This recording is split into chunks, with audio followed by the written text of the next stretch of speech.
Indonesian students in Turkey have now become recruitment targets for militant groups which have joined up the Islamic State fighters in Syria. An expert says many of them cross the border under the guise of humanitarian missions. Our senior Southeast Asia correspondent Sujati Siswal has this exclusive report. They are in Turkey to study, but some Indonesian militant groups see them as a useful part of their cause. For Indonesian militant groups which have linked up with the extremist group Islamic State, the estimated 800 Indonesians studying in high schools and universities across Turkey are prime targets for recruitment. Itu ada MMI yang sudah masuk ke sana. Mereka melakukan pendekatan kepada salah seorang pelajar dan pelajar ini tidak tahu siapa mereka karena mereka datang melalui jalur personal itu tadi. As a senior studying for his doctoral degree in Turkey, Muhamad Syauqillah says it is in their nature for Indonesian students to be hospitable to fellow Indonesians. However, militants have exploited this hospitality to recruit members. Untuk pelajar SMA sudah ada satu. Mahasiswa tingkat pertama sudah ada satu orang. Dan ini adalah teman-teman yang mempunyai relasi dengan kelompok-kelompok yang ada di Indonesia. Indonesian terrorism expert Nur Huda Ismail recently crossed the Turkey-Syria border to discover that Indonesian militants have built up so much support there, they've even established a base in the area.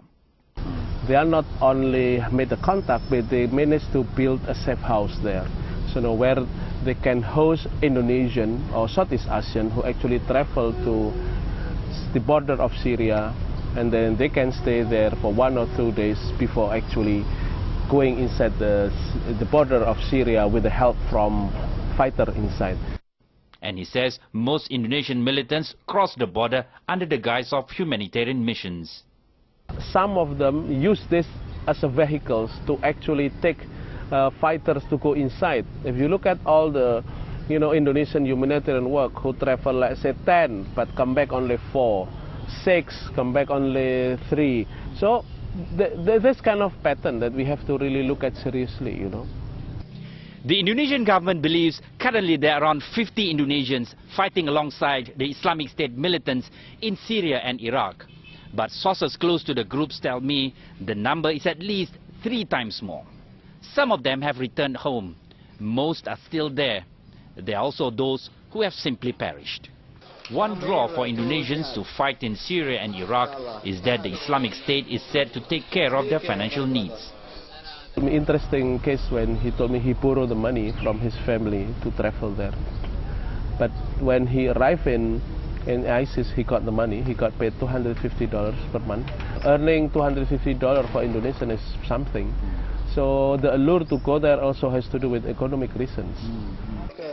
But most times, the militant ideology and the misunderstanding of the prophecy that the Caliph will emerge from the area and lead fighters into a final battle before the world comes to an end are what inspire hundreds of Indonesians to join the fight in Syria and Iraq.